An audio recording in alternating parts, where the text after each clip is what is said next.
তো উনি আমার আমার বেডে বসে থেকে টেলিভিশন দেখতেছেন, হোটেল রুমে টেলিভিশন। উনি একটা সিনেমা দেখতেছেন।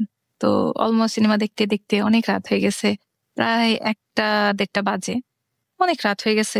কিছুক্ষণ পরে লাইট অফ হয়ে গেল।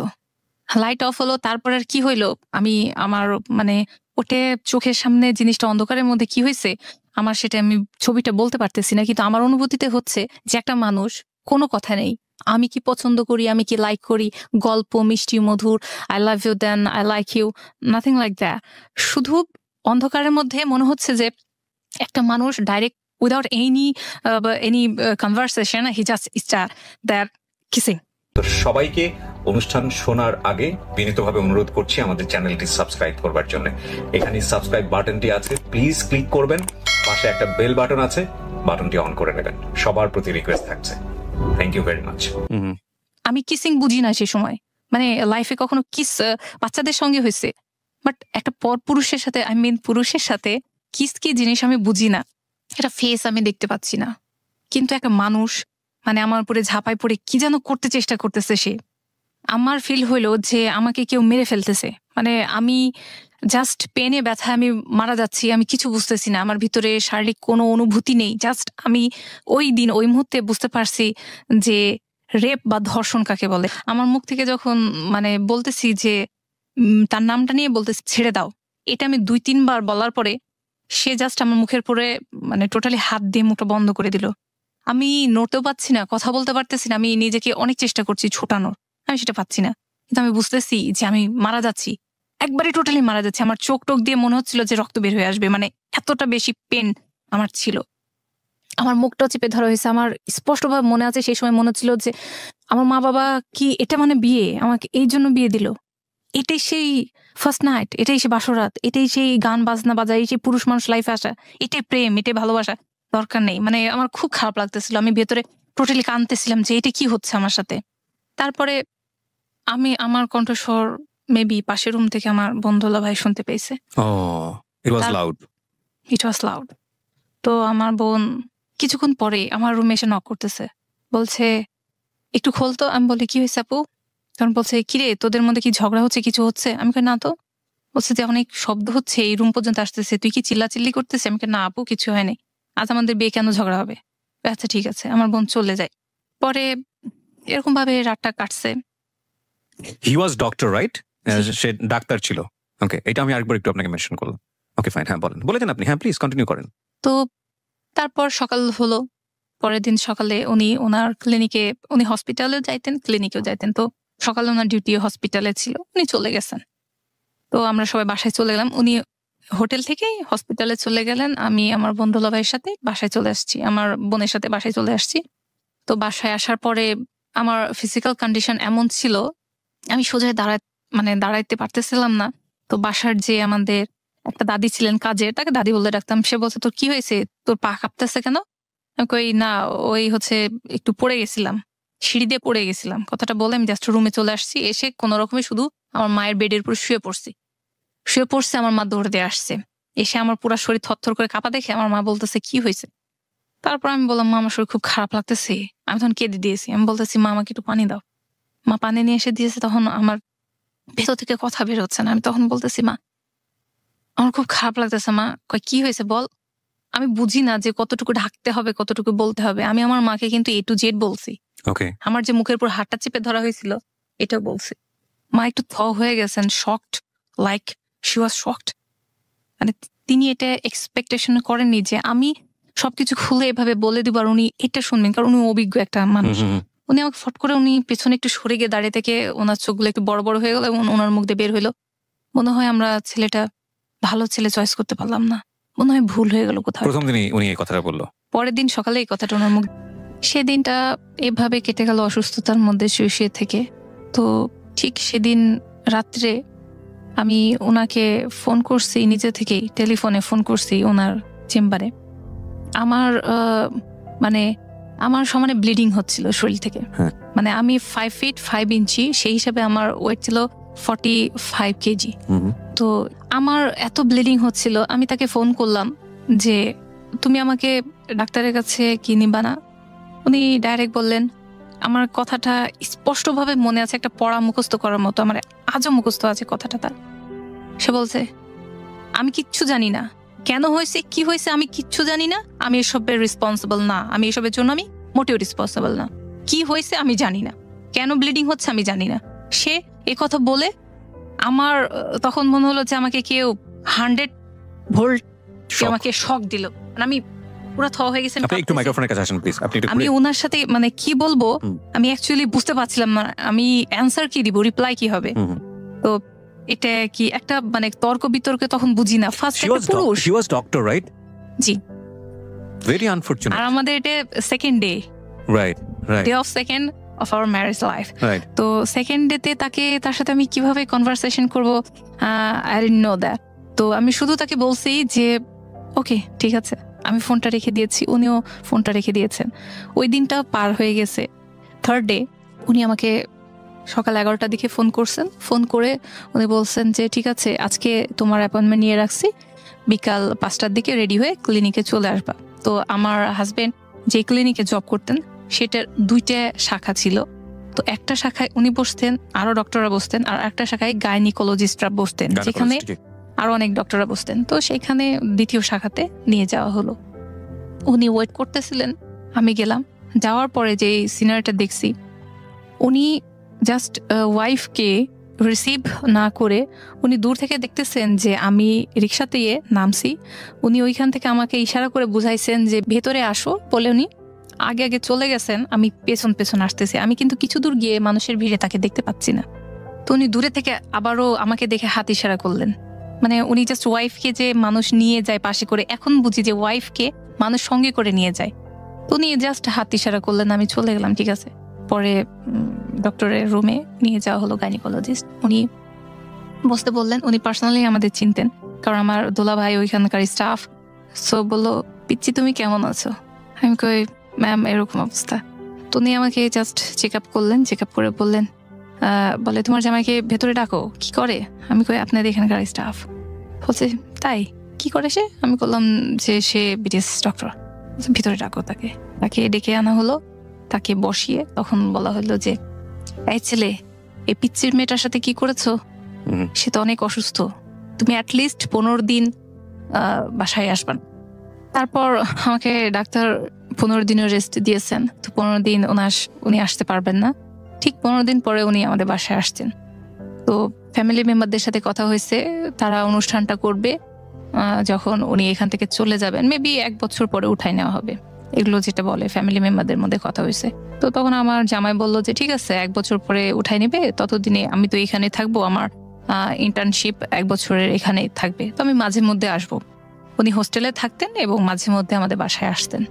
আমার বাবা একটা রুম তার জন্য দিয়ে দেন, বরাদ্দ করা হয় আমাদের বাসায়। দোতলাতে পুরো একটা রুম আমাদের জন্য ছেড়ে দেওয়া হয়। সেখানে অল ফার্নিচার দেওয়া হয়েছে যাতে তার কোনো সমস্যা নয়। টেলিভিশন থেকে শুরু করে সবকিছু ওয়েল ফার্নিশড করে দেওয়া হয়েছে, কারণ সে এসে কমফর্ট ফিল করে। কিন্তু উনি যখন 15 দিন পরে আসলেন, মানে আমি ভাবছিলাম হয়তোবা হাজব্যান্ড ওয়াইফের মধ্যে প্রেম ভালোবাসা নামক অনেক কিছু হয়, যেগুলো মুভিতে দেখি, অথবা আমার দোলাভাই। তখন আপনি এক্সপেক্ট করে যাচ্ছেন। আপনাদের বয়সের গ্যাপ কতখানি ছিল? উনি 78, আপনি 84, so it's like 6 years perfectly. তারপর উনি ঠিক 15 দিন পরে যখন আসলেন, তখন হয়তোবা আমি এক্সপেকটেশন আমার ছিল যে হাজব্যান্ড ওয়াইফের মধ্যে যেমন হাসি মজাক আনন্দ ফুর্তি গিফট দেওয়া নেওয়া এরকম কিছু আহ্লাদ মুহূর্ত কিছু কাটাবো। উনি তখনও এসে নীরব খামোশ। তো উনি আসলে নর্মালি থাকলাম, যেভাবে চলতেছে। প্রায় 1 মাস হয়ে গেছে আমাদের রিলেশনের, হাজব্যান্ড ওয়াইফের রিলেশন। উনি আসেন যান। আমার ভিতরে মেবি ধীরে ধীরে এক্সপেকটেশন অ্যান্ড ফ্রাস্ট্রেশন দুটোই গ্রো করতেছে। মানে আমি কিছু মিলাতে পাচ্ছি না, আর কিছু মিলিয়ে পাচ্ছি না। তো সব মিলিয়ে আমার ভিতরে অনেক বেশি হাহাকার শুরু হয়ে গেল। কেন? মানে অনেক প্রশ্নবোধক চিহ্ন। হোয়াই এটা কেন হচ্ছে? এখন আমার পুরো লাইফটা এখন ওকে ঘিরে। এখন এডুকেশন এক সাইডে চলতেছে, ফার্স্ট ইয়ার সেকেন্ড ইয়ার চলতেছে, বাট এই যে সময়টার মধ্যে সে আমার লাইফে আসছে, তার লাইফটাও আমি তার সঙ্গে কাটাচ্ছি। আপনি কি অনার্স করছিলেন তখন? কোন সাবজেক্টে? এটা হচ্ছে জুওলজি। কোথায় পড়ছিলেন? এটা রাজশাহী কলেজে। ওকে। এইভাবে আমার পড়াশোনা চলছে, তার সঙ্গে আমার রিলেশনশিপও চলছে। আমি কলেজও করতেছি, বাসাও মেনটেন করতেছি। তো তো তারপরে আমার বান্ধবীরা জিজ্ঞাসা করতো কেমন চলতেছে বলো, আমি কই হ্যাঁ উনি সুন্দর এই সেই। তখন তো এখন সেলফি হয়েছে, তখন সেলফি নামক কই দেখি তো তোমার জামাইয়ের ছবি।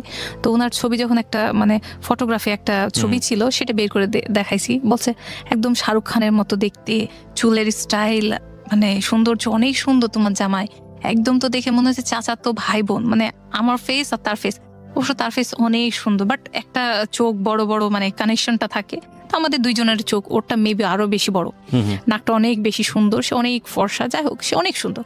তো অনেকটা ফেসের মিল থাকতো। সে বলছে যে একদম তোমার কাজিনের মতো, যেটা কি তোমার রিলেটিভ? আমি বলছি যে না এটা রিলেটিভ না, সে ঢাকার মানুষ, আমি রাজশাহীর মেয়ে। তো যাই হোক এভাবে চলতে চলতে একটা মাস বের হয়ে গেছে। আমার দোলা ভাই জানতে পারছেন আমার বোনের মাধ্যমে, আমার বোন আমাকে জিজ্ঞাসা করছিল যে কেমন কি, কিছু পার্সোনাল মুহূর্ত বোনদের সাথে চাচি ফুপুদের সাথে শেয়ার করা যায়। তো আমার বোন জিজ্ঞাসা করছে কি কি ব্যাপার কেমন কি, তো আমি অনেক কিছু বলছি।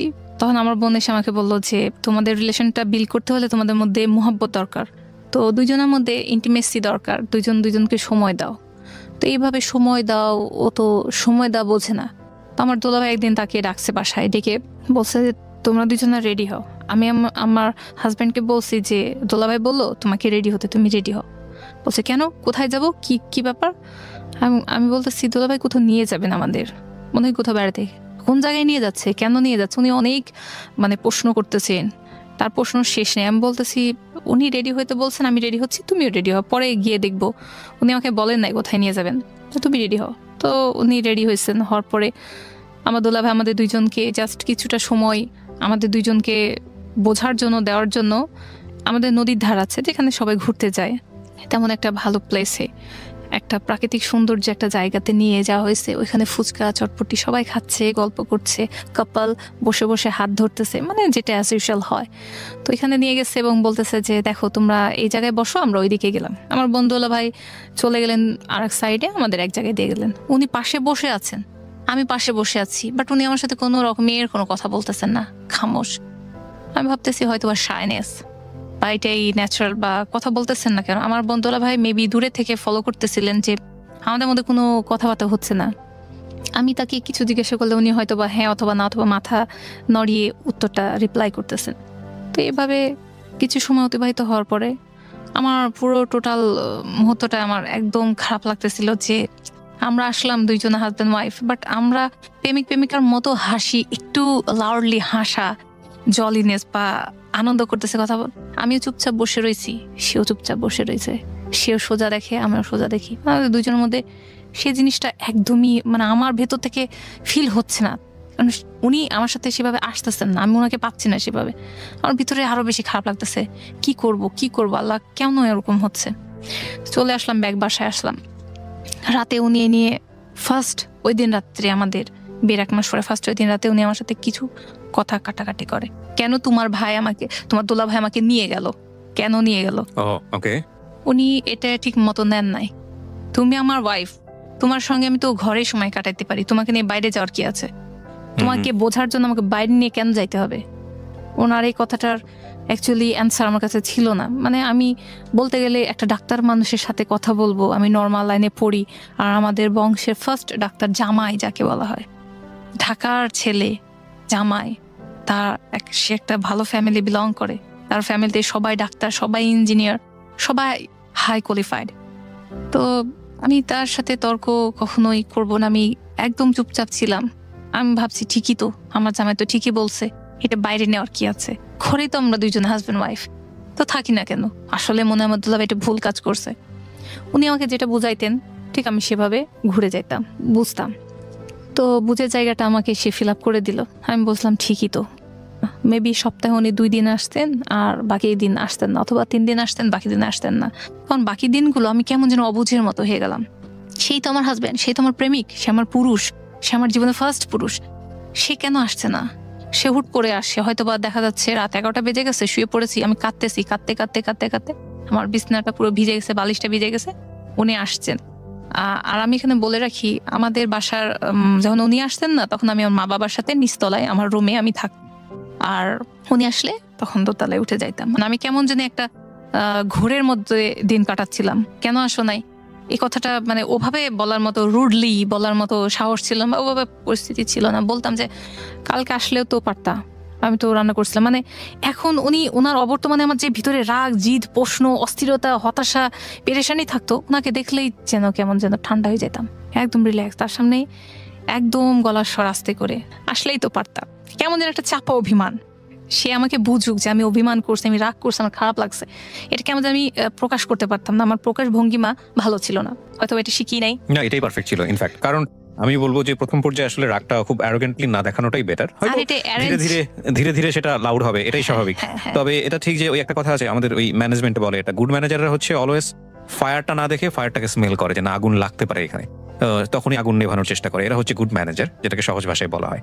তো আমি জানি না আপনার হাজবেন্ডের ক্ষেত্রে কি হয়েছে, কারণ সংসারও তো একটা ম্যানেজমেন্ট সামহাও। জি। তারপর মানে হুট করেই যেহেতু শেষের দিক দিয়ে আমাদের বিয়ে হয়েছে, 1 বছর কেটে গেল, 1 বছর মানে কয়েক মাস আমাদের কাছে।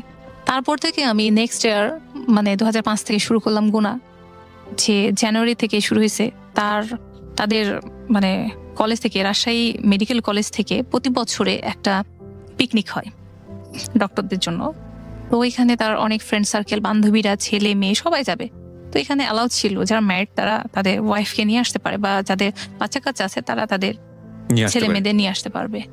উনি যখন এসে বললেন যে এখানে আমাদের পিকনিকের অনুষ্ঠানটা হবে, সবাই দূরে যাবে, সরকার থেকে একটা বাস দিয়েছে, সবাই যাবে, আমারও ভালো লাগছে যে তাহলে আমিও যাব, ডাক্তার ওয়াইফ হিসেবে দেখা হবে, সবার সাথে কথা হবে। তো উনি আমাকে বললেন না আমি যাব না।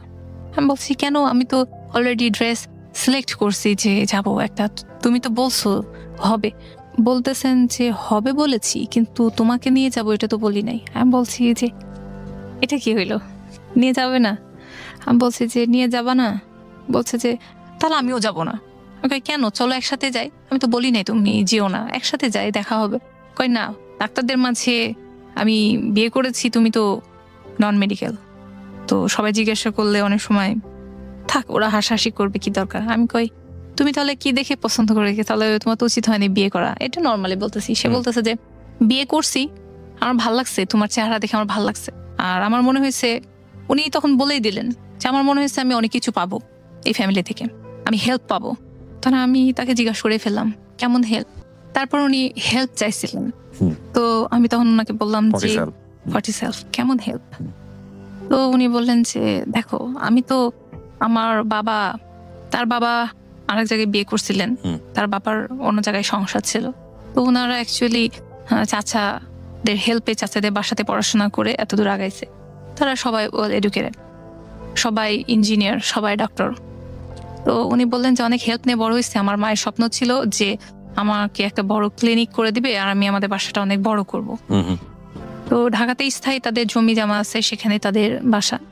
তো উনি বললেন যে আমাকে হেল্প করতে হবে। তো আমার একটু ভয় লাগতেছে, হেল্প মানে এটা যৌতুক চাচ্ছে মেবি। তো আমি বলতেছি যে এটাকে তুমি যৌতুক চাচ্ছ? বলছে না না, এটা যৌতুক কেন হবে, হেল্প মানে তোমার হেল্প চাচ্ছি। আমি কেমন হেল্প? বলছে তুমি আমাকে সাপোর্ট করবা। আমি তোমার ওয়াইফ, অবশ্যই সব রকমের সাপোর্ট তুমি আমার কাছ থেকে পাবা। তখন বলছে যে আমাকে আর্থিক সাহায্য করতে হবে। উনি কথাটা এইভাবে ভদ্রভাবে বলছেন। উনি বলছেন আমাকে একটু আর্থিক সাহায্য করতে হবে। আমি কই ঠিক আছে, তুমি বাবার সাথে কথা বলো, আমার আব্বাকে বলিও। তুমি বলতে পারবা না? আমি কই যে আমি কি বলবো, এলোমেলো হয়ে যাবে, হয়তো আমি তাদের বুঝিয়ে বলতে পারবো না। তো তোমার কথাটা বড়দের সাথে তুমি সেভাবে, তুমি একজন শিক্ষিত মানুষ, সুন্দরভাবে উপস্থাপন করতে পারবা।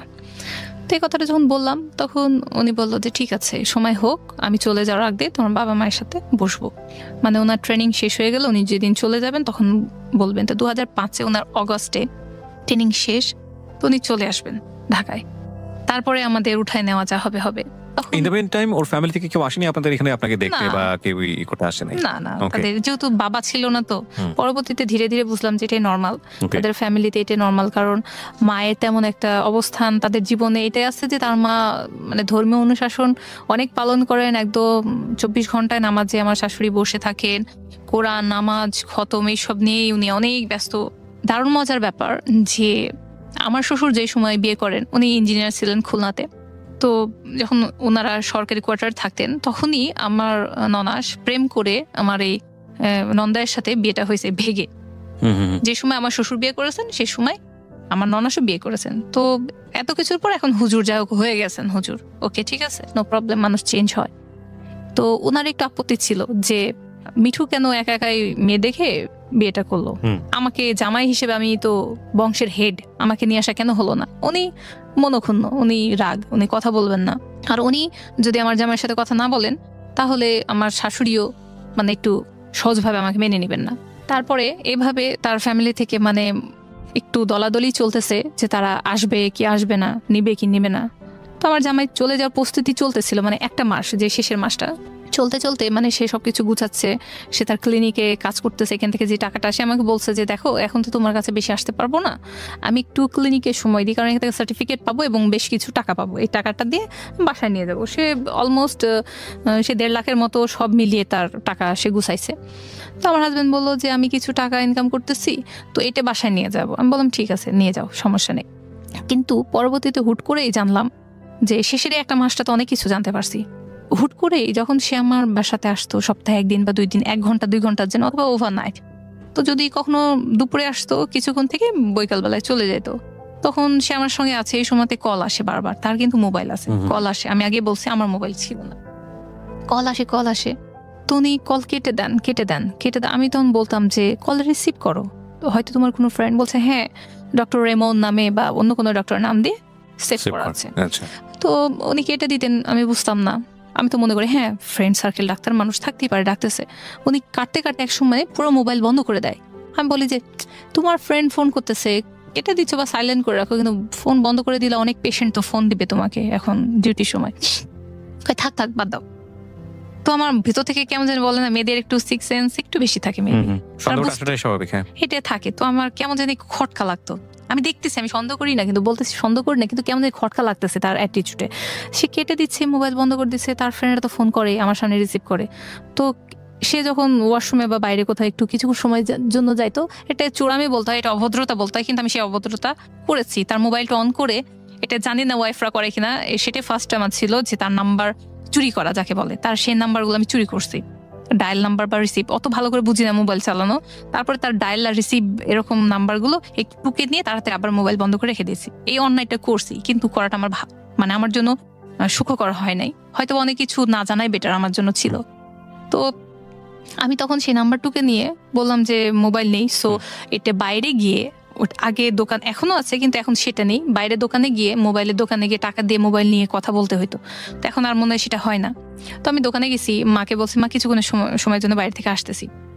আমি বাইরে গিয়ে টাকা দিয়ে মোবাইলে দোকানে গিয়ে তখন নাম্বার ডায়াল করে, যখনই নাম্বার ডায়াল করছি ওই পার্ট থেকে আমার কাছে একটা আওয়াজ আসে মেয়ের। তখন আমি হয়ে গেছি, ডাক্তার রেমন মেয়ে। তারপর আমি বলছি হ্যালো আপু, আসসালামু আলাইকুম।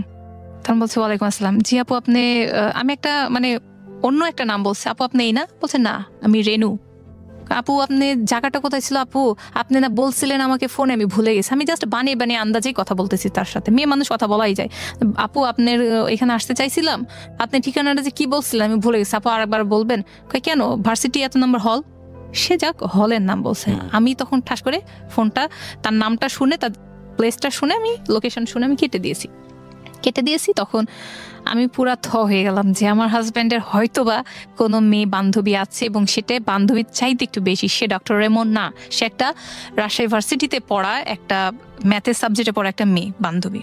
তো তার সাথে অ্যাজ ইউজুয়াল থাকবে মেডিকেল স্টুডেন্টদের সাথে বন্ধুত্ব। এইভাবে একটা মানে ভার্সিটির মেয়ের সাথে নিশ্চয়ই এটা রিলেশনশিপটা অনেক গাঢ়। আর সে যেহেতু নামটা চেঞ্জ করে রাখছে, আমার খুব খারাপ লাগছে।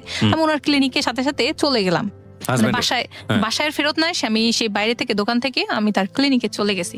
গিয়ে হুট করে আমাকে দেখে সে শকড হয়ে যায়, তুমি এখানে আমাকে ফোন দিয়ে আসলা না, কেন আসছো, কি ব্যাপার? আমি কই তোমার সাথে একটু কথা আছে।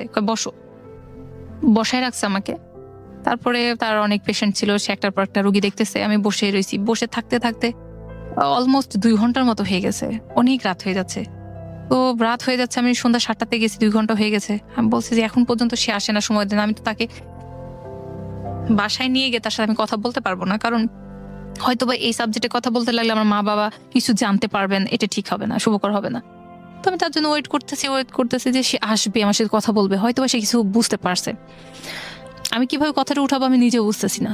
পরে উনি আসছেন, ওনাকে আমি বললাম যে রেনু নামের কাউকে কি চেনো? রেনুকে তুমি রেমন নাম দিয়ে সেভ করছো? এই সেই রেমন, ডক্টর রেমন? তখন সে বলতেছে যে এই কথা এখানে বলার জন্য তুমি আসছো? এটা তো তুমি বাসায় আমাকে জিজ্ঞেস করতে পারতা।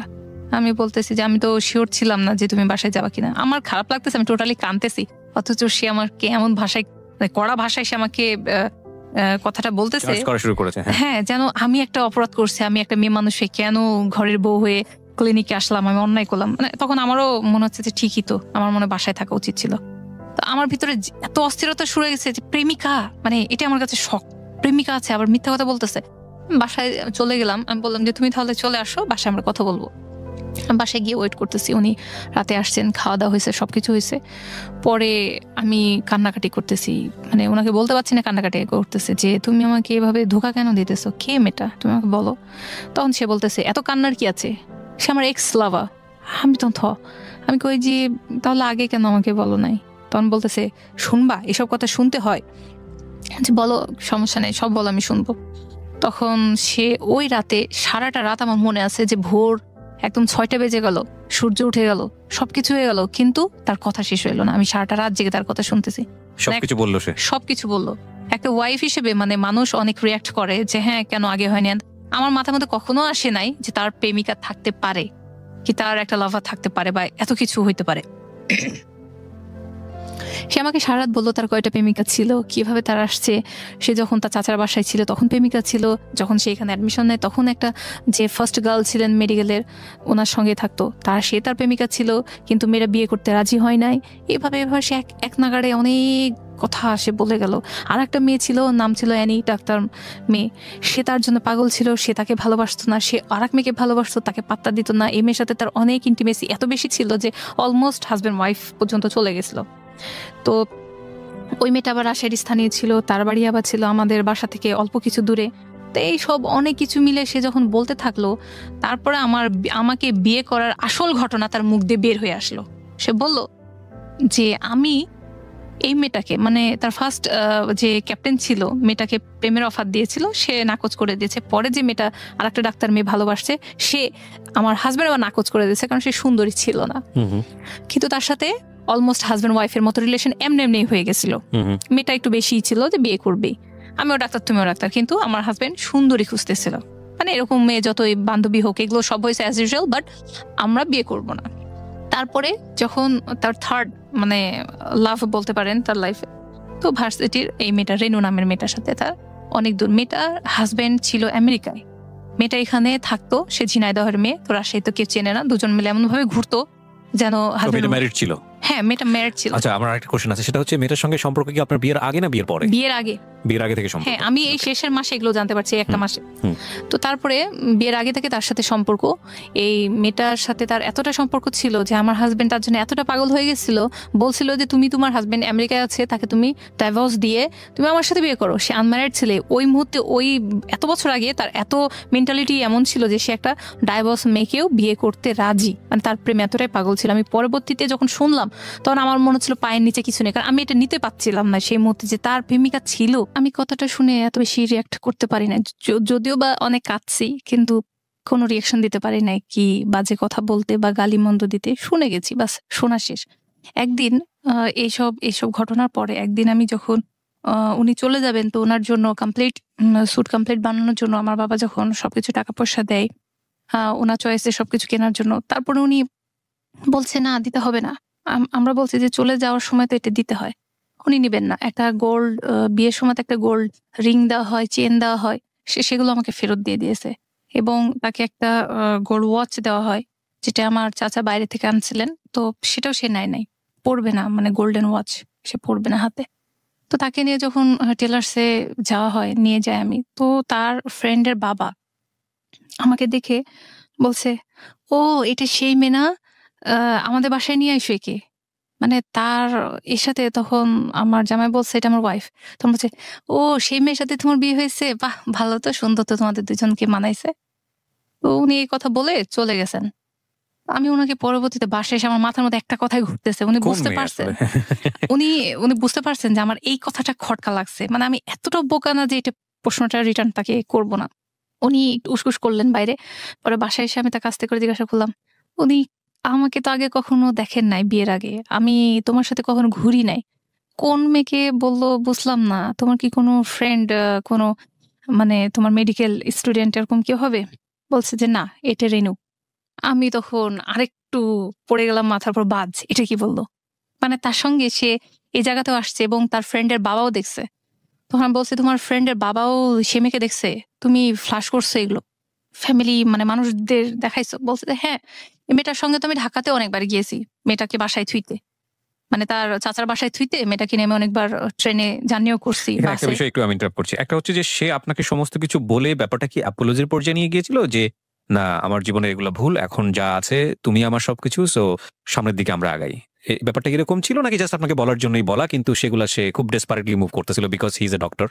সে এগুলো আমাকে বলে যে অনুতপ্ত সেই জন্য বলা না, জাস্ট সে গর্ববোধ করতো এগুলো বলে। সো উনি গর্বভাবেই নর্মালি বলে যাচ্ছেন, আমি নর্মালি বোকার মতো বসে বসে শুনতেছি। তো আমি শুনে যাইতাম কথাগুলো। তারপরে কেমন লাগতো যে আসলে মেয়েটা খুব ভাগ্যবতী ছিল যে তাকেই ভালোবাসছে, আর অ্যাকচুয়ালি আমার সাথে বিয়েই করছে, ভালোবাসাটা মেবি আমার জন্য হয় নাই। তো ঠিক আছে, ওইখান থেকে আমি খামোশ হয়ে গেলাম। পরে উনি বিয়ের পরেও যে ওই মেয়ের সাথে দেখা করছে, এটা এই কথায় কথায় সে বলে ফেলছে যে আমার বিয়ের পরে মেয়েটা আমাকে বারবার ফোন দিতেছিল, আমি তার সাথে যোগাযোগ করতেছিলাম না, তখন মেয়েটা বুঝতে পারছে, তখন বলছে যে তোমার লাইফে কি কেউ কোনো নতুন মেয়ে আসছে? তখন আমি বলি যে হ্যাঁ আমি বিয়ে করেছি। তখন মেয়েটা অনেক শকড হয়ে যায়। তখন আমার নাকি ছবি দেখাইছে, এক কপি ছবি দেখাইছে, দেখে বলছে এটা আমার ওয়াইফ।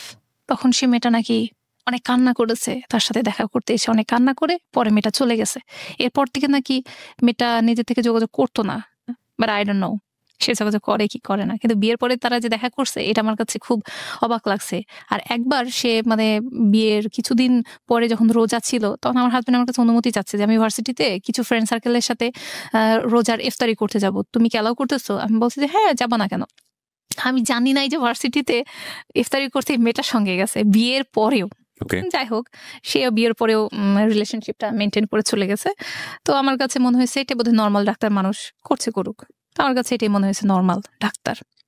ঠিক আছে, উনি যখন এরকম করলেন, শেষে যখন সবাই ফেয়ারওয়েল দিতে চাইলো, ফেয়ারওয়েল দেওয়ার পরে আমাকে নিয়ে যাওয়া হলো। আমাকে বললো, নিয়ে যাওয়া হয়নি, আমাকে বলছে যে তুমি অমুক রেস্টুরেন্টে চাইনিজে চলে আসবা। আমি গেলাম, রেডি টেডি হয়ে গেলাম, তার সমস্ত বন্ধুরা আসছে, বান্ধবীরা আসছে, সবাই বসে আছে, খাবার দেওয়া হয়েছে, সার্ভ হয়েছে। আমার হাজবেন্ড যে একটা, আপনারা সাধারণত দেখেন যে একটা হাজবেন্ড সবসময় তার ওয়াইফকে ফার্স্ট টাইম যখন তার ফ্রেন্ড সার্কেলের সাথে পরিচয় করে দেয়, ইন্টারাকশনটা এমন ভাবে হয় যে she is my wife and she is খেয়ালি, কি সে এটা করে সেটা করে, এটা বলে। উনি এমন কিছুই বলেননি, বলছে আসো বসো এখানে। ওনারা জিজ্ঞেস করছে এটা ভাবি, ভাবির সাথে পরিচয় করায় দে। হ্যাঁ হ্যাঁ, এটা তোদের ভাবি। বাস হয়ে গেল। তারা আমাকে ফুল দিল, আমার হাতে অনেকগুলো ফুলে তোড়া ছিল। তারপরে সেখানে যখন খাওয়া দাওয়া শুরু করা হলো, আমাকে বসানো হয়েছিল মেয়েদের সাইডে আর তারা বসছিল ছেলেদের সাইডে। খাবার যখন সবার প্লেটে দেওয়া হচ্ছিল, আমি একটু এমন যে মানে হুট করে কোনো খাবার নিজের পাতে তুলে নিতে পারি না, মানে কেমন হেজিটেশন আসে ভেতর থেকে, যদি কেউ তুলে দেয় তাহলে নেওয়ার সাহস করি। আমি একটু বসে আছি, ভাত প্লেটে ওরা সার্ভ করে গেছে, তো ছেলেগুলা মেয়েদেরকে খাবার তুলে দিচ্ছে। তারপরে আমি দেখলাম যে আমার হাজবেন্ড তার যে রাজশাহীতে এসেই যে তার ফার্স্ট মানে গার্ল ছিল, তার ক্লাসমেট, তাকে ভালোবাসতো, কিন্তু সে তাকে রিফিউজ করে দিয়েছে যে না তোমাকে ভালোবাসবো না। সেই মেয়েটার প্লেটে সে খাবার সুন্দর আমার সামনে বসে বসে উঠাই দিচ্ছে। তো আমার মনে হচ্ছে যে এটা মনে হয় নর্মাল, কারণ বান্ধবী দিচ্ছে, খাওয়াচ্ছে। কিন্তু আমার কাছে মনে হলো আমি মনে তুলে দিতে হয় না। আমি জানি না, আমি মন্তব্যটা করতে বাধ্য হচ্ছি। আমি সবসময় বলি যে জীবন গল্পের একটা মারাত্মক সীমাবদ্ধতা হচ্ছে it's a one sided story. এখানে যিনি এসে বলেন তিনি তার গল্পটাই বলেন, আপনি যদি বিশ্বাস করতে চান তাকে বিশ্বাস করতে হবে অন্ধের মতো। সো বলার জায়গা থেকে হয়তো বা ওনার হাজব্যান্ড এখানে যদি উপস্থিত থাকতেন সেই সময়, যিনি যার সম্পর্কে বলছেন, তিনিও হয়তো বলতে পারতেন বিষয়টা কিরকম ঘটেছে। তবে আজকে যিনি বলছেন খেয়ালি, তাকে যদি আপনার বিশ্বাস করতেই হয়, সমস্ত কিছু বিশ্বাস করে আপনার এতটুকু বলতে হবে যে আপনার হাজব্যান্ড অনেক লাকি হাজব্যান্ড। অফকোর্স ওই গল্পটা পর্যন্ত যে ওয়াইফকে এত বড় একটা গল্প বলার পরে ওয়াইফের প্লেটে খাবার তুলে না দিয়ে সে তার এক্স গার্লফ্রেন্ডের প্লেটে খাবার তুলে দিচ্ছে, এটা আসলে হিন্দি সিরিয়ালকেও হার মানিয়েছে, যেখানে মেকআপ পরে ঘুমানো হয় সেটাকেও হার মানিয়েছে। This kind of story. Okay, বলুন। তারপর সে তাকে খাওয়াচ্ছে, আমিও খেলাম। যখন খাওয়া দাওয়া শেষ, আমরা যখন বাসায় ফিরতেছি, তখন রিক্সার মধ্যে উনিও পাশে বসা ছিলেন, আমিও পাশে বসা ছিলেন। আমি জানি না, আমার ভেতরও একটা ফ্রাস্ট্রেশন কাজ করলো, মানে ঠিক রাগ হইলো। রাগ হওয়ার পরে মানে সে আমার সাথে টোটালি কোনো কথা বলতেছে না, আমিও তার সাথে বলতেছি না, নীরব একটা রাগ। ঠিক আছে, আমি চাচ্ছি যে সে আমার সাথে একটু মুখ ফুটে কথাটা বলুক, আর বলুক যে সরি, ভুল হয়ে গেছে, আমি এই মেয়ের প্লেটে খাবার তুলে দিচ্ছি, বা তোমাকে টাইম দিলাম না, বা এটা কিছু, আমি এরকম একটা এক্সপেকটেশন করতেছি। সে সরি বলুক, অ্যাটলিস্ট সরিটা বলুক, আর কিছু না। সে পুরোই মুখের মধ্যে যেমন সেলাই করা থাকে ঠিক তেমন ভাবে বসে রয়েছে।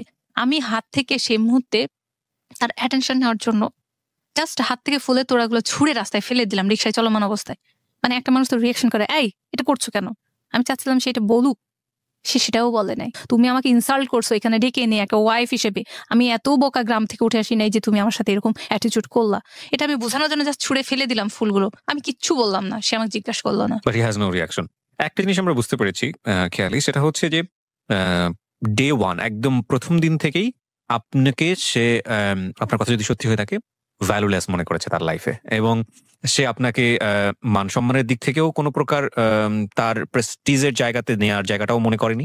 মানে সে মনে করেছে যে আপনি তার, সহজ বাংলায় যদি বলি, আপনি তার যোগ্য নন, এবং সেই যোগ্য না হওয়ার জন্য সে সমস্ত জায়গায় আপনাকে যেভাবে মানে অপমান ঠিক বলবো না, মানে হিউমিলেট, এক্স্যাক্টলি, সো এটা করেছে। তো আপনার জায়গা থেকেও তো এটা অনেক আগেই বুঝে যাওয়া উচিত ছিল। সো আপনি কি ওই গল্পটা বলার পরে বা এরকম ঘটনা ঘটার পরে আপনি তাকে এই প্রশ্নটা করেছিলেন যে আমাদের ফিউচারটা কি হবে, বা তুমি যে আমাকে ইজি নিতে পারছো না, বা ওই মোমেন্টে নাকি সাহস করেনি? আসলে কিছুই কি তাকে বলেন নাই আপনি, নাকি বলছেন গো অন, দেখি সামনে কি হয়? সবসময় বললাম যে একটা আমাদের ফ্যামিলিতে এরকম ছিল, বিয়ে হয়েছে মানে একটা মেয়ের বিয়ে হয়েছে। আমার মা এখনো বলে যে তখনই একটা মেয়ে ঘর থেকে বের হবে যখন তার লাশ বের হবে। এটা কথার কথা। একটা মেয়ের নাকি একবারই বিয়ে হয়, একবারই স্বামী হয়, আর একবারই তার মৃত্যু হয়। যদি ধর্মকর্মই মানেন, আমি মাফ করবেন আমি কথা বলার সাহস রাখছি, যদি ধর্মকর্মই মানেন তাহলে ধর্মের কোথাও তো ধরনের কথা বলা হয়নি। এটাই আমার আরো আসবো, মানে আমি আজ এখানে আসছি এই কথাটাই বলার জন্য। আমি আরো ডিটেলস আসি, এখনো শুরু হয় নাই। এখন তো শুধু আমার বিয়ে পর্যন্ত আগাইছে, এখনো আমার বাচ্চা হয় নাই, বা এখন আমার লাইফ আগায়নি। আমি বলতেছি সব বুঝবে। জি প্লিজ। হ্যাঁ, তো এই হলো ঘটনা। বাস চলে আসলাম বাসায়। তখন আর সে আমার সাথে কোনো কথাই বলে না। আমি কাঁদতেছি। সে আমার কান্না, আমার মনে হয় এখন হাসি পায় যে আমি এত একটা বোকা বউ ছিলাম। আমার যে লাইফের এতগুলো বছর কত কান্না করে বিছনার বালিশের জায়গাটা ভিজাইছি, আমি এত বোকা কেন ছিলাম? কান্না করেছি। আমি চাইছি সে আমার কান্নার শুনে পেছন থেকে একটু হাত বাড়িয়ে বলুক যে কেন কাঁদতেছো বউ, তুমি কেন কাঁদতেছো? আমি এই শোনার জন্য কোটি রাত, আমার কাছে এখন মনে হয় এটা কোটি রাত আমি কাঁদছি, অক্লান্ত রাত আমি কাঁদছি। আমাদের সাথে এরপর থেকে আমাদের ভিতরে আর সে হাজব্যান্ড ওয়াইফ এসে সম্পর্কটা সেটা হইতো না, মানে একেবারে রেয়ার, আর নাই। মানে বলতে গেলে সারা মাসে আমাদের মধ্যে স্বামী স্ত্রীর মধ্যে সেই রিলেশনশিপ ছিল না। আমি সারা রাত কাঁদতেছি। আমার খালি মনে হতো কি আমার কান্নার আওয়াজ সে পায় না। পরে উনি চলে গেছেন ঢাকায়। তারপরে উনি আবার আসছেন, এসে ঈদের সময় আমাকে নিয়ে গেলেন পরের বছরের ঈদ। আমি আসলাম, অনুষ্ঠান হবে বলছিল, অনুষ্ঠান হয় নাই। আমার হাজবেন্ড আমার বাবার সাথে কথা বললো যে অনুষ্ঠান হতে যে টাকা পয়সা খরচ হবে, মেহমানরা আসবে, সেটা দরকার নেই, ওইটা আপনি আমাকে দিবেন, এভাবে খরচ করার দরকার নেই। আমার অনেক বড় রিলেটিভ আছে যারা হচ্ছে ঢাকা শহরে আছেন, অনেক বড় পোস্টে আছেন। তারা বললেন যে না, মেয়েকে গহনা বানিয়ে দাও, টাকাটা দিয়ে তাকে এভাবে দিও না, নগদ টাকার কোনো হিসাব থাকে না, এটা একসময় পরবর্তী দিকে এটা খারাপ হইতে পারে, এটা আপনারা গহনা দেন। তো আমার মা ছিল খুব জামাই ভক্ত। তো আমার মা বললো যে না, জামাই যখন চাচ্ছে যে সে একটা কিছু করবে, একটা ক্লিনিক দিবে, সো টাকাটা আমরা নগদেই দিই। তারপর আমার বাবা তাকে নগদে টাকা দিলেন, সে টাকাটা নিয়ে নিলেন। আর তারপরে আমার বাবা যেহেতু গভর্নমেন্ট সার্ভিস হোল্ডার ছিলেন, উনি তো রিটায়ার হওয়ার পরে টাকাটা তাকে এভাবে দেওয়া হয়েছে। ঠিক আছে, দিচ্ছেন, ভালো কথা। উনি ওইটা নিয়ে চেম্বারও খুলছেন, সবকিছু হয়েছে। চেম্বার খোলার পরে মানে ফার্স্ট চেম্বার, তার এখনো অনেকগুলো চেম্বার, কিন্তু ফার্স্ট চেম্বার আমার বাবা টাকাতে হয়েছে। তো এভাবে চলতেছে। পরে হুট করে 3টা বছর এভাবে দেখতেই মানে 4-এ বিয়ে হইলো, দেখতে 6 চলে গেল, 7-এ আমি প্রেগনেন্ট। এখানে একটু বলি, আপনি তখন ঢাকাতে নাকি রাজশাহীতে? ঢাকাতে চলে তখন আসছি। ঢাকাতে এসে আলাদা থাকছেন? আচ্ছা, আলাদা না, তাদের বাসাতেই থাকতেছি। আচ্ছা, তাদের বাসাতেই থাকছি ফ্যামিলির সঙ্গে। তো ওনার সঙ্গে যখন থাকলাম, তো তারপরে হচ্ছে উনি চেম্বার দিলেন। হুট করে যখন প্রমাণ হইলো যে হ্যাঁ আমি প্রেগনেন্ট হয়ে গেছি, তারপরে ওনার মা সহজভাবে নিছেন, আর উনি এটা সহজভাবে নেন নাই। ঠিক আছে, আর এই জায়গাটা প্রেগনেন্সির ব্যাপারে এখানে বলি, উনি কিন্তু এর আগে রাজশাহীতে যখন আমি ছিলাম, আমি 2-2বার প্রেগনেন্ট হয়ে গেছিলাম তার ভুলের কারণে। উনি 2বারই কিন্তু বাচ্চা নষ্ট করেছেন। এটা আমার মা বাবা আজও জানেন। আজ আমি অন এয়ারে এসে বললাম, কারণ এখানে কোনো কিছু লুকানো নেই। আর আমার লাইফটা খোলা বই, কোনো ইনভেস্টিগেশনের দরকার নেই, কারণ আমার সম্পর্কে তার ফ্যামিলি মেম্বাররা বলবে, আমি বলবো না আমার সম্পর্কে যারা আমাকে চেনে স্টিল নেও। তো তখন যখন আমি প্রেগনেন্ট হয়ে গেলাম, তখন উনি বাচ্চা নিবেন না, বাচ্চা ফালাই দিবেন, এটাও ফালাই দিবেন। আমি ওর পা ধরে কাঁদতেছি আর বলতেছি যে 2টা অলরেডি তুমি মারছো, তোমরা তো অনেক নামাজ কালাম পড়ো, প্লিজ এই বাচ্চাটারে মাইরো না, এর কোনো দোষ নাই, এটা নাও, আমার দরকার হলে বাবা পালবে, আমার বড় বোনের যেমন বাচ্চা হয়েছে পালতেছে, এটাও পালবে। তো এই কথাটা আমার শাশুড়ি পাশের রুম থেকে শুনছে, দিয়ে আমার হাজব্যান্ডের ডেকে বলছে যে এটা কি হচ্ছে, তুই কি বাচ্চা ফেলে দিতে যাচ্ছিস, তোর বউ কি প্রেগনেন্ট? তখন আমার চাচি শাশুড়ি তাকে ফোন করে বলছে হ্যাঁ আপনি ছেলের বউ প্রেগনেন্ট, মিঠুইটা ফেলে দিতে যাচ্ছে। তারপরে আমার শাশুড়ি বললেন যে ঠিক আছে বাচ্চাটা ফেলো না, এটা গুনাহ, যা হয়েছে আগে হয়েছে, বাচ্চাটা নাও। এরপরে ডাক্তার আমার শাশুড়ির সামনে বসে থেকে গাইনিকোলজিস্ট বলছেন যে আপনার ছেলের বইয়ের ইনফেকশন হয়ে গেছে, আপনি যদি এই বউকে দিয়ে কোথাও ট্রাভেলও করান, কোনো বাস বা কার বা অনেক হাওয়ায় যাওয়া যে যদি নেন, বাচ্চা পড়ে যাবে, আর এই বাচ্চা যদি পড়ে ইনি আর মা হইতে পারবেন না। আমার শাশুড়ি কেটে বলছেন যদি উনি সঙ্গে না থাকতেন হয়তো বা আমার কথাটা মিথ্যা প্রমাণিত হইতো। তো আমি খুব কান্না করতেছি, হে আল্লাহ, বাচ্চাটা দিলা তো এভাবে নিবা কেন? জান যখন দিলা তো নেওয়ার কথা কেন তুমি শোনাইলা আমাকে? আমার কাছে এটাই যে বাচ্চাটা মরে গেলে আমার আর বাচ্চা আসবে না, আমি মা হইতে পারবো না, এটা আমার কাছে মানে সবচেয়ে বড় একটা অভিশাপ। আল্লাহ এই অভিশাপটা দিও না আমাকে। রাজি হয়েছে, কিন্তু আমার বাবাকে ডেকে পাঠানো হলো যে আপনি আসেন। কি কেন, কি হয়েছে? মেয়ের একটা দোষ হয়ে গেছে। কেন? মেয়ে প্রেগনেন্ট হয়ে গেছে, আমার বিনা অনুমতিতে প্রেগনেন্ট কেন হইলো? আপনি এটা আমার জামাই আমার সামনে, সবার সামনে আমার বাবাকে দাঁড় করে ইনসাল্ট করতেছে ডাইরেক্ট, যে আপনার মেয়ে কেন প্রেগনেন্ট হইলো, আমার বিনা অনুমতিতে কিভাবে প্রেগনেন্ট হয়ে গেল, আমি তো বাচ্চা নিতে চাই না, আর এখন ফেলতেও পাচ্ছি না, আপনার মেয়েকে নিয়ে চলে যান। তারপর আমার শাশুড়ি এখানে ইন্টারাপ্ট করে বলছে যে ও 3 মাসের আগে কোথাও ট্রাভেল করতে পারবে না, 3 মাস কাভার হওয়ার পরে ওকে তুই থুয়ে আসবি। তখন আমার বাবা সমানে এত ইনসাল্ট ফিল করছেন, একটা মুরব্বী মানুষ, সবাই তাকে রেসপেক্ট করে, সেইভাবে করলো, মানে ইনসাল্ট করতেছে, আমি সমানে টস করে কাঁদি। আমি সেই মুহূর্তে কথা বলতে পারছি না যে বাধা দিব, কিন্তু আমার জামাই আমার কান্না দেখে এটাও বলে না যে ঠিক আছে কান্না করো না, আমি তোমাকে পাঠাবো না। আমি তার পা ধরে কাঁদতেছি যে বাচ্চাটা নিয়েছি, এভাবে ইনসাল্ট করো না, হইতে দাও। তারপরে সে যাই হোক আমার বাবা চলে আসলো, আমি থাকতে থাকলাম। আমার শারীরিক অবস্থা ধীরে ধীরে খারাপ হইতে থাকে, কারণ অনেক পাওয়ারের অ্যান্টিবায়োটিক আমি শরীর নিতে পারছিলাম না। আমি সমানে বমি করি আর গড়াগড়ি করি। এভাবে চলতে চলতে সে বিরক্তি হয়। এমনও দিন গেছে ভোরে 4টাতে প্রায় সেন্সলেস হয়ে যায়। সে তাকে বলি আমাকে কিছু ওষুধ দাও, তুমি একজন ডাক্তার মানুষ, ওষুধ দাও, আমার খারাপ লাগতেছে। সে কথা বলে না, মেঝের মধ্যে হেঁটে বেড়ায়। পরে সে আমাকে গ্লুকোজ খাওয়ায়, চিনি খাওয়ায়, এটা সেটা খাওয়ায়। আমি যখন ভালো হই তখন সে বলে যে চুপচাপ মুখ বন্ধ করে শুয়ে থাকবা। এই জন্য আমার এগুলো সহ্য করতে পারি না, এই জন্য আমি বলছিলাম যে প্রেগনেন্ট হয়ে না, বাচ্চা ফালাই দাও। এখন তোমাকে দেখবে কে? আমি দেখতে পারবো? আমি এখন সারা রাত জাগবো তোমার সাথে? তাহলে আমি অফিস কিভাবে করবো, আমি চেম্বার কিভাবে, রুগী দেখবো কিভাবে? আমি তো ভাবলাম সত্যি তো, এটা তো আমার অন্যায় হয়ে গেছে। তো ঠিক আছে, এইভাবে কাটলো 3টা মাস। যেই কাটছে, 3 মাস কাটার পরে একটা দিনও মানে যাইতে দেয়নি। ঠিক 23 তারিখে আমাদের 3 মাস কাটছে। 23 তারিখের দিন সে নাইটের টিকিট কাটছে, আমার মনে আছে। নাইটের টিকিট কেটে আমাকে নিয়ে চলে আসছে এখানে। আসার পরে উনি ওনার কিছু ফ্রেন্ডকে বলে রাখছিলেন যে তোরা দেখা করতে আসিস আমার শ্বশুর বাড়িতে। তার ফ্রেন্ডরা আসছে, দেখা হয়েছে। তো দেখা হওয়ার পরে সে একটা রাতও কাটায় নাই। তো উনি ঢাকা আসার পরে আমাদের বাসায় আর কোনো দিন একটা রাত কাটান নাই, এত বিয়ের এত বছর পরে। আর মজার ব্যাপার, আজ পর্যন্ত আমি যদি অন্য কোনো ছেলেকে নিয়ে গিয়ে আমার বংশের মানুষের কাছে বা আত্মীয় স্বজনের কাছে গিয়ে বলি এটাই আমার বাচ্চার বাবা, তারা এটাই মানবে, কারণ সে কখনোই আমার আত্মীয় স্বজনের বাসায় যায় নাই, তাকে কেউ দেখে নাই। আচ্ছা আচ্ছা। এটা মজার ব্যাপার যে আমাদের কোনো ছবি ছিল না, একসাথে ছবি ছিল না। যেদিন ঢাকা থেকে আমাকে নিয়ে আসে তার আগে আমাকে মানে নমিনি বানানোর জন্য, তার কোনো ব্যাংকের কাজের জন্য নমিনি বানানোর জন্য একটা ছবি উঠাইতে হবে। তো যখন স্টুডিওতে নিয়েছিল তখন স্টুডিওর ছেলে বলছিল, তার পরিচিত ছিল, ভাবিকে একটু পেছন দিক দিয়ে হাতটা দিয়ে ধরেন, আমরা একটা ছবি উঠাই।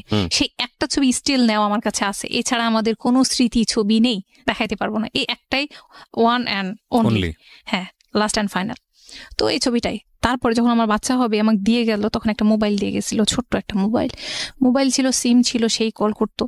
তো আমি 7 দিন 8 দিন অপেক্ষা করতাম। আমি আস্তে আস্তে প্রেগনেন্ট অবস্থায় যেমন হয় পরিবর্তন শারীরিক হতে থাকে। উনি ওই যে আমাকে দিয়ে আসছেন, আর কখনো আমাকে নিয়ে আসেন নাই ঢাকায়, মানে বাচ্চা হওয়ার আগ পর্যন্ত আমাকে কখনো ঢাকায় নিয়ে আসে নাই। আমি রাজশাহীতে থাকতাম, আমাকে কল করতেন না। আমার মানসিক মানে আস্তে আস্তে আমার ডিপ্রেশনটা, ফ্রাস্ট্রেশনটা এত বেশি গভীর হইতে থাকে, আমার ঘুম আসতো না, আমি সারা রাত হেঁটে বেড়াইতাম। আমি চাইতাম এই মুহূর্তে, মানে একটা মেয়ের সবচেয়ে সুন্দর মুহূর্ত প্রেগনেন্সি, তার বাবু হবে, তার হাজবেন্ড তাকে টেক কেয়ার করবে, তাকে ভালো ভালো কথা বলবে, তার জন্য ছোট ছোট গিফট, খাওয়ার জিনিসই না তো টেক কেয়ার করবে, যেটা খাও এটা খাইলে তোমার ভালো হবে। আমি এটা শুনতে পাইনি। ওই যে সে বাচ্চা নেবে না কেন, আমি বাচ্চা নিলাম, রাগ ঘৃণা। সে ফোন করতো 7 দিন 8 দিন পরে, মোবাইলটা থাকতো, আমি সারাদিন তাকিয়ে থাকতাম যে একটা কল আসবে, হয়তো রিংটোন বাজবে, লাইট জ্বলে উঠবে। কখনো লাইট জ্বলতো না। 7 দিন 8 দিন পরে হঠাৎ রিং বাজতেছে, সে ফোন করতেছে, গড়ে মনে হয় 59 সেকেন্ড অথবা 39 সেকেন্ড এমন হয়তো কথা। হ্যাঁ, কেমন আছো, ভালো আছো, হ্যাঁ ওষুধ খাচ্ছো, ডাক্তার দেখাইছো, গেছো, আচ্ছা ঠিক আছে রাখি, আমার রোগী আসছে, সে রেখে দিত। যে সে আমাকে টাকা পাঠাইতো না, প্রতি মাস অন্তত 1000 টাকা দিক, যেন ওইটা দিয়ে আমি বাবার টাকা খরচ না করে ওর টাকা দেখাবো। আমার বড় বোন তোলা ভাই আছে এই বাসাতে, আমি বলতে পারি হ্যাঁ আমার জামাই ডাক্তার পাঠাইছে, এই টাকাটা দিয়ে আমি ফলমূল কিনে খাচ্ছি কি হরলিক্স কিনে খাচ্ছি। আমার ভিতর খারাপ লাগতো, সে পাঠায় না কেন। আমি রাগে জিদে, বিশ্বাস করবেন না যে আমি একটা হরলিক্স পর্যন্ত কিনে খাই না, একটা ডিম খাইনি। আমি শুধু খাইতাম ডাল, সবজি, মাছ, মাংস এগুলো মানে বাসায় যেগুলো হইতো আমি এটা প্রচুর পরিমাণে খাইতাম, কিন্তু এক্সট্রা যে ফল মূল, হরলিক্স, একটা ভিটামিন ওষুধ সেটা পর্যন্ত আমি ইচ্ছাকৃতভাবে কিনে খাইনি। কিন্তু মাশাআল্লাহ আমার প্রেগনেন্সিতে কোনো সমস্যা নেই। আমার বাচ্চা 4 কেজি ওজন ছিল। মানে করা হয়, আল্ট্রাসাউন্ড করা হয়, তখন কিন্তু দেখা হয় যে ছেলে না মেয়ে। আমার দেখা হয়েছিল যে ছেলে হবে। আমি এটা রাতের বেলা যখন তাকে খবরটা দেই, তো তখন আমি চাচ্ছিলাম যে সে একটা ভালো কথা বলবে, তো সে কখনো এটা বলে নাই যে হ্যাঁ আমি খুশি। আমি বলছি যে তোমাদের বংশের বাতি আসতেছে, তুমি খুশি না? তো ওই দিন তাদের বাসাতে তার বড় বোন ছিল এবং বড় বোনের ছেলে মেয়েগুলো খেলতেছিল। সে সাইডে বলতেছিল এটা করিস না, ব্যথা পাবি, ওটা করিস না, এই তুই ওকে মারলি কেন? আমার খুব ভালো লাগলো যে সে তো ভালো বাবা হবে, একজন খুব টেক কেয়ার করবে বাচ্চাকে। আমি বলছি যে যেভাবে তোমার বোনের ছেলে মেয়েকে ভালোবাসতেছো, তুমি নিশ্চয়ই আমার ছেলেটা কেমনই ভালোবাসবা, তাই না? বলছে আজকে বলছো আমি মনে হয় জীবনে কোনোদিন আমার ছেলেকে ভালোবাসতে পারবো না।